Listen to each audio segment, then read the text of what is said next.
Hola a todos. Junto con saludarlos, los invito a que revisemos la siguiente cápsula que contiene material teórico con respecto a la enfermedad de Kawasaki o también llamado síndrome de Kawasaki. Bienvenidos. La enfermedad de Kawasaki o síndrome de Kawasaki puede ser definida como una vasculitis multisistémica aguda que afecta principalmente los vasos sanguíneos de mediano calibre. Se caracteriza por un curso autolimitado, febril, que afecta exclusivamente a niños pequeños. Casi el 90% de los casos corresponden a niños menores de 2 años de edad. La enfermedad de Kawasaki o síndrome de Kawasaki no debe ser considerada una enfermedad grave, sino un padecimiento que de no ser tratado a tiempo puede generar complicaciones a nivel cardiovascular. Tiene su incidencia máximo entre primer y segundo año de vida, una relación hombre-mujeres 1.5 es a 1, el síntoma principal más persistente y duradero es la fiebre, una mortalidad menor al 1% de los casos y lo más complejo es que el 25% de los casos pueden desarrollar patología cardiovascular tipo aneurismas. Para realizar el diagnóstico de esta condición se deben reunir 5 de los 6 siguientes criterios diagnósticos. El primero, fiebre de más de 5 días de duración, fiebre que se caracteriza por alcanzar los 39-40 grados Celsius, inyección conjuntival bilateral sin presencia de exudado, alteraciones de la mucosa bucal como enantemas, alteraciones en las extremidades, rash cutáneo y adenopatías. La fiebre es una de las manifestaciones más características de la enfermedad de Kawasaki y persistente. Tiene una manifestación temprana, durando alrededor de 5 días. Habitualmente, entre 7 a 14 días puede permanecer, en promedio 5 días. Es elevada, entre 38 y 40 grados Celsius, y sin tratamiento con inmunoglobulina endovenosa puede superar los 10 días de duración. El segundo criterio corresponde a la inyección conjuntival, la que se caracteriza por la inflamación de la conjuntiva ocular sin presencia de secreción purulenta ni hinchazón de conjuntiva o párpados. Los hallazgos son igualmente intensos en ambos ojos y se limitan a las primeras semanas o primeros 10 días de evolución del síndrome. El tercer criterio corresponde a las lesiones en la mucosa bucal o enantemas, en los cuales se puede observar enrojecimiento de la mucosa bucal, costras en los labios o labios resecos de un color rojo intenso, siendo los más llamativos, también encontrar lengua aframbuesada con papilas gustativas en relieve, inflamación de faringe, que también pudiese ser único hallazgos. Estos cambios pueden ser sucesivos entre sí o no coincidir también de manera unísono entre ellos. También puede encontrarse las alteraciones en las extremidades, las que se caracterizan por presentar un eritema intenso de la palma de las manos o las plantas de los pies, edema indurado en las mismas zonas e incluso descamación en la punta de los dedos de manos y pies, simulando la salida de un guante con la capa más superficial de la piel. Se presenta precozmente en los primeros días de enfermedad junto con el inicio de la fiebre. Como quinto hallazgo podemos encontrar el rash cutáneo, que aparecen como manchas color rojo intenso en la piel que se acentúan con la fiebre o agitación del paciente.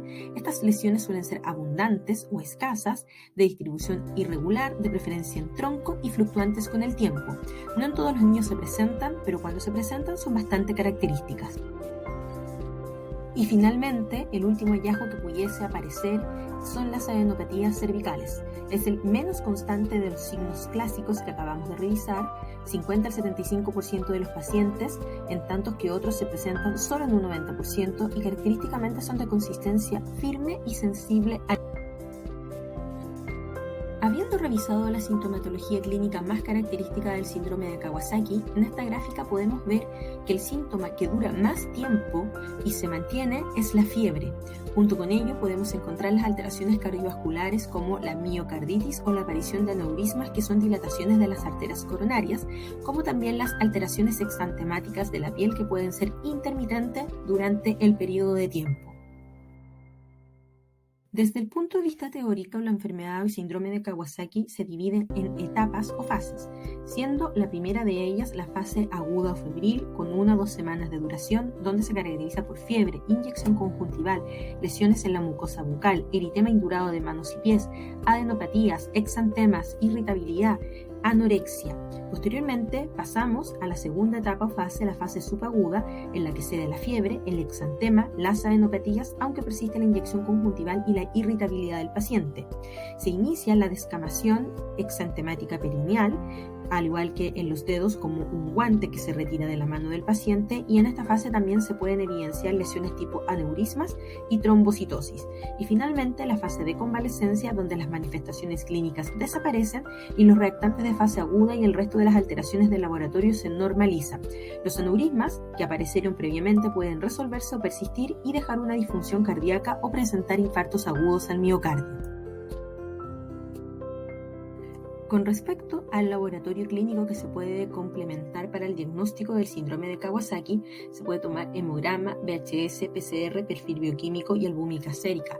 En el hemograma podemos encontrar anemia en el paciente, alteración de las plaquetas, VHS y PCR elevados, en el perfil bioquímico la albúmina sérica disminuida y ecocardiograma para complementar la evaluación cardiológica del paciente, en el cual se pueden visualizar aneurismas o dilataciones de las arterias coronarias. La enfermedad de Kawasaki, al ser una vasculitis multisistémica aguda, febril, autoinmune, autolimitada, tiene tratamiento y el tratamiento se basa en el uso de inmunoglobulina endovenosa más la asociación con ácido acetilsalicílico. La indicación es administrar inmunoglobulina G endovenosa 2 gramos por kilo endovenoso y aspirina 80-100 miligramos por kilo día, no en dosis de antiplaquetario, sino en dosis de principalmente antiinflamatorio para esta situación en particular. La aspirina parte con esta dosis inicial dividida en 3 o 4 dosis diarias durante 2 semanas o hasta 48 horas después de que el paciente queda afebril. Seguidamente la dosis de aspirina se disminuye a 5 miligramos por kilo día durante 6 a 8 semanas más o hasta que la cifra de plaquetas se normalice. Con respecto a la inmunoglobulina, esta se administra 2 gramos por kilo en una única dosis, lentamente alrededor de 10 a 12 horas y esta es eficaz en los primeros 10 días de enfermedad. Los pacientes que no mejoran en este primer pulso de inmunoglobulina se puede repetir otra dosis de inmunoglobulina. Es importante que durante este proceso el paciente guarde reposo en cama durante las 2 o 3 primeras semanas de enfermedad o 72 horas posterior a ceder la fiebre por el riesgo de infarto agudo al miocardio en la fase aguda. Luego de este periodo, intentar restablecer la actividad de manera gradual y según la tolerancia del paciente. Puede ser de ayuda que el paciente pediátrico reciba kinesiología motora. El síndrome o enfermedad de Kawasaki puede cursar con variadas complicaciones. Dentro de las principales, las complicaciones cardíacas como aneurismas cardíacos, como infarto al miocardio, insuficiencia cardíaca congestiva o disfunción valvular, como también la presencia de arritmias, todas las que deben contar con seguimiento cardiológico. En síntesis, podemos concluir que la enfermedad de Kawasaki es una vasculitis sistémica de causa desconocida, donde el pilar fundamental del diagnóstico es la clínica que presenta el paciente. Puede ser considerada una enfermedad potencialmente fatal, dado sus secuelas cardíacas, pero el uso temprano, la sospecha temprana y por lo tanto el tratamiento temprano con inmunoglobulina endovenosa puede disminuir el riesgo de presentar aneurismas coronarios. Eso ha sido todo por hoy. Nos vemos. Muchas gracias.